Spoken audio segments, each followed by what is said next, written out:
Hi, this is Michael Shawn. Welcome to our Campfire. Get yourself some cowboy coffee there and make yourself comfortable. First, I'd like to say thank you to Dale L. Walker. Your book entitled Legends and Lies truly inspired me. And the story I'm about to share with our listeners now on our Campfire program brought me to tears several times. Well, first I'd like to point out that one of the most indelible and enduring images of Western American history was portrayed on television back February 23rd, 1955. In the final episode of Disney's three-part miniseries, Davy Crockett, King of the Wild Frontier. Now hold your seats. There's quite a story here. Davy, portrayed by Fess Parker, is seen swinging his long rifle in the midst of an attacking force of Mexican soldiers. This program was for kids, so Disney decided not to show him dying, but the kids knew, as their parents had long known, that Disney and Fess Parker got this part of the story correct. That was how Davy Crockett died. Now, we may never have really believed that he was born on a mountaintop in Tennessee, or that he killed a bear when he was only 3. But we knew he died at the Alamo, in the heat of battle, a pile of corpses at his feet. Clubbing the enemy with his rifle he called Old Betsy. Crockett played his part, and you might say he became trapped there at the Alamo by his own legend. It was over 160 years ago, March 6th, 1836, as the first glowing stripe of dawn rose in the eastern horizon, there was a bugle call. And then no less than 2,000 Mexican foot soldiers, cavalry, and artillerymen formed up in 4 columns and marched through the grass, their breath visible in the sunrise chill, the morning sunlight glinting off the hedgerow of bayonets. Each man was armed with a British-made musket, spare flints, and cartridge packs. Some carried 9-foot lances. Others had sabers, pistols, picks, pikes, pry bars, axes, and scaling ladders. For 13 days, Santa Anna's artillery had pounded the Alamo, and during the siege, sharpshooters from the Alamo had succeeded in picking off 30 of the cannoneers. The night before, Santa Anna had silenced his guns, hoping to lull the weary sentries into napping at their posts. The dictator of Mexico, self-styled Napoleon of the West, gambler, ruthless, but charismatic politician, Santa Anna had come a long way to do battle. He had crossed the river February 16th with over 2,000 men, 21 cannons, 1,800 pack mules, 33 four-wheel wagons, and 200 ammunition carts. His first act had been to raise a blood-red flag from a church steeple, a warning to Alamo defenders that there would be no prisoners. East of the town came a quick response, a cannon shot from the Alamo's biggest gun, and the battle had begun. Inside the battered walls that contained the old Spanish mission, its band of defenders numbered probably 183 fighting men as they took their places along the wall that formed the Alamo's perimeter. Some manned the 18 serviceable cannons that were mounted on ramps and scaffolds along the ramparts of the church top. They carefully surveyed their scarce ammunition supply including chopped-up horseshoes, nails, and random iron pieces that would soon have to be used in their cannons.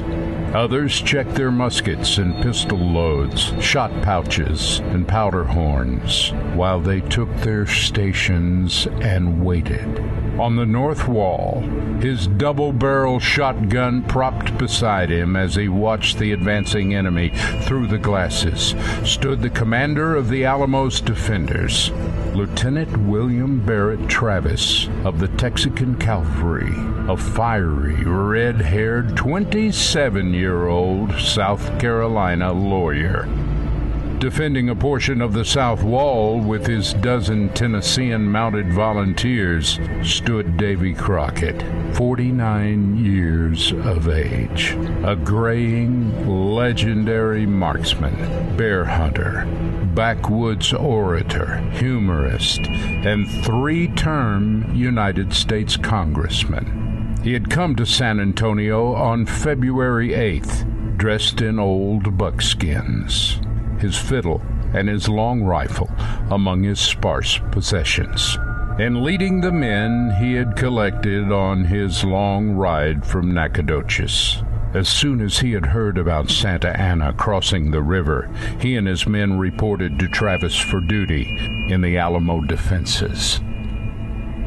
Meanwhile, on the roof of the Alamo Chapel, helping serve the cannon there, stood Travis's South Carolina friend and fellow lawyer, Lieutenant James Butler Bonham, who had journeyed to town after Travis wrote him about the stirring times in Texas.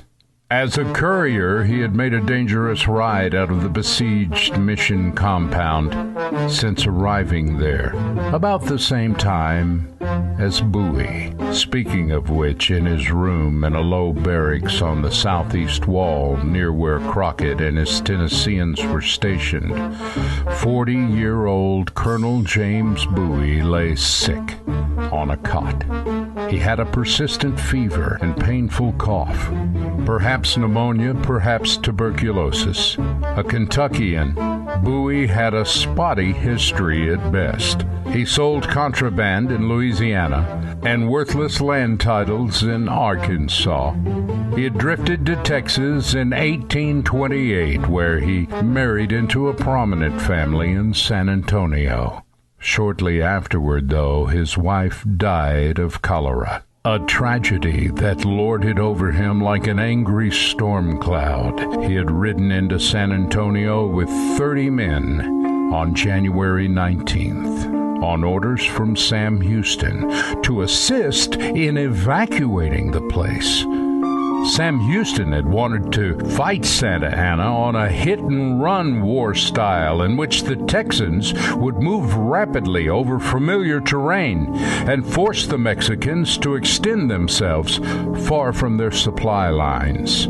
Houston had no interest in a standstill fight and wanted all fortifications in San Antonio destroyed and the town's occupants, including those in the Alamo, to march out and join him in the open.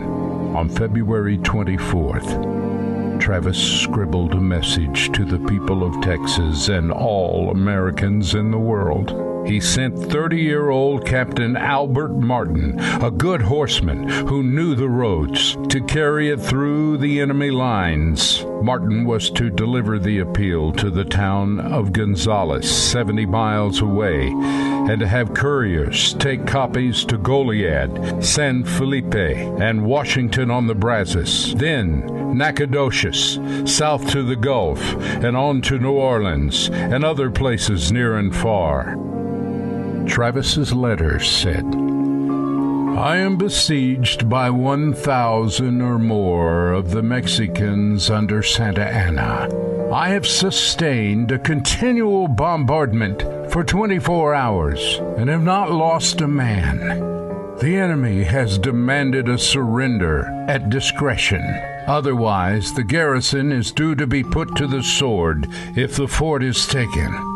I've answered the demand with a cannon shot, and our flag still waves proudly from the walls. I shall never surrender or retreat.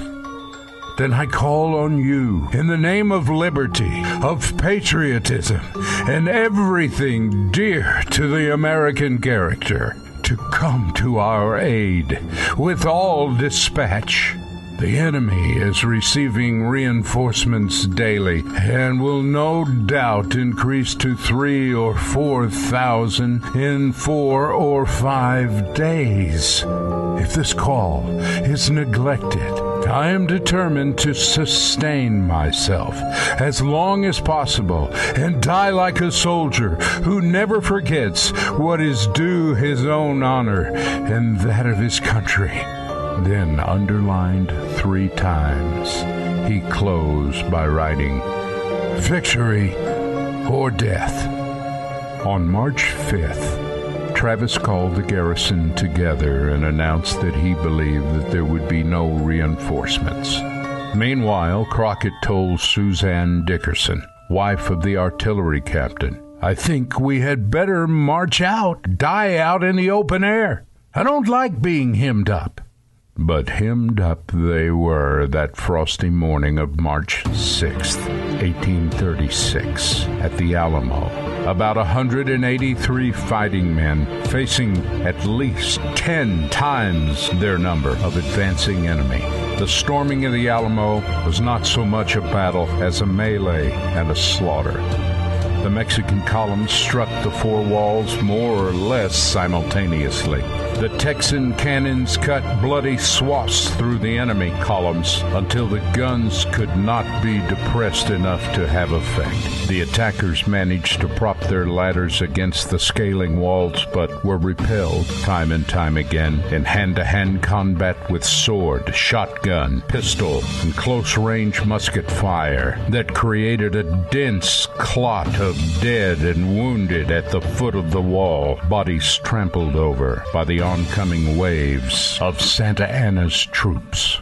The attacking on the east and south, where Crockett and his men defended, had been stalled momentarily by the brutal fire from the 6-pounders and the cannon on the Alamo church roof, where Dickinson, Bonham, and their men furiously worked their guns. Mexican columns on the east and west sides of the Alamo then surged toward those still struggling for a foothold on the north, the result being the formation of a frenzied and disorganized mob, being decimated by the fish-in-a-barrel musketry of the Texans above. Santa Anna, observing the battle from the northeast of the fortress, now called his reserves, the elite grenadiers. These 400 men rushed forward as Mexican bandsmen struck out the eerie Spanish march known as Deguelo, signifying there would be no quarter. The Alamo's Achilles heel, an ill-prepared weakness in the eastern sector of the north wall, was now found and exploited as the Mexicans made their way into the Alamo's central compound. At about the same time, on the west, the thinning ranks of the Texans could no longer fend off the enemy pouring over the wall. On the southwest corner, the great 18-pounder emplacement was captured and turned against the cannon on the church roof, killing Dickinson, Bonham, and their gunners. Crockett and his Tennesseans were caught in the open and in front of the church and hospital, and all, or nearly all, killed.